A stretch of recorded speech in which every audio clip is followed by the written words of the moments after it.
Retinitis pigmentosa का inheritance pattern यानी hereditary pattern कैसा है। रेटिनाइटिस पिगमेंटोसा के हेरिडिटरी पैटर्न को जानने से पहले आपको जानना जरूरी है कि एक जीन बनती कैसे है जो शरीर का बेसिक एलिमेंट होता है। एक जीन में दो एलील्स होती हैं यानी उसके दो भाग होते हैं। किसी में दोनों बड़े एलील्स आते हैं, किसी में एक बड़ा एलील और एक छोटा एलील आता है और किसी में दोनों ही छोटे एलील आते हैं। तो ऑटोसोमल डोमिनेंट बीमारी में क्या होता है कि बड़े एलील पे बीमारी रहती है। बड़े एलील की बीमारी हमेशा ही प्रेजेंट करती है, मतलब नेक्स्ट जनरेशन में होगी ही होगी। तो एक बड़ा एलील रहा, चाहे दो बड़े एलील रहे, चाहे एक बड़ा और एक छोटा एलील रहा, ये बड़ा एलील तो है ही जिसपे बीमारी है, तो यानी बीमारी होगी। दूसरी होती है ऑटोसोमल रेसेसिव।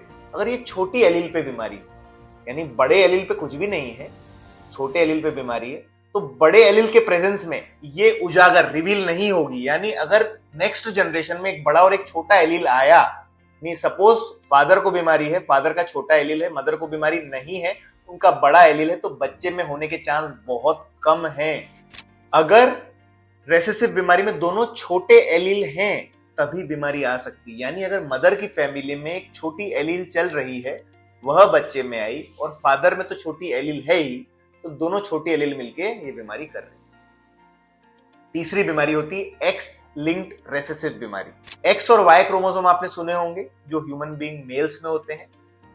एक्स क्रोमोसोम अगर मेल से है जिसमें की बीमारी है और ये फीमेल में जा रहा है, तो दो एक्स क्रोमोसोम है, एक पे बीमारी नहीं है तो बीमारी नहीं आएगी। और अगर ये एक्स क्रोमोसोम मेल्स में जा रहा है, तो एक तो एक्स क्रोमोसोम है जिसमें बीमारी है, दूसरा वाई क्रोमोसोम है, वाई क्रोमोसोम उससे लड़ने की क्षमता नहीं रखेगा, एक्स क्रोमोसोम पे बीमारी रिवील होगी।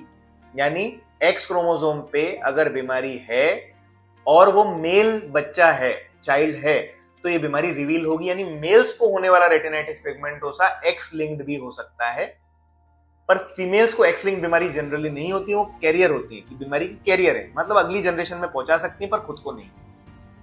तो autosomal recessive luckily human beings के लिए कि इतनी बड़ी गंभीर बीमारी का जो पैटर्न है, इनहेरिटेंस है, वो ऑटोसोमल रेसेसिव है।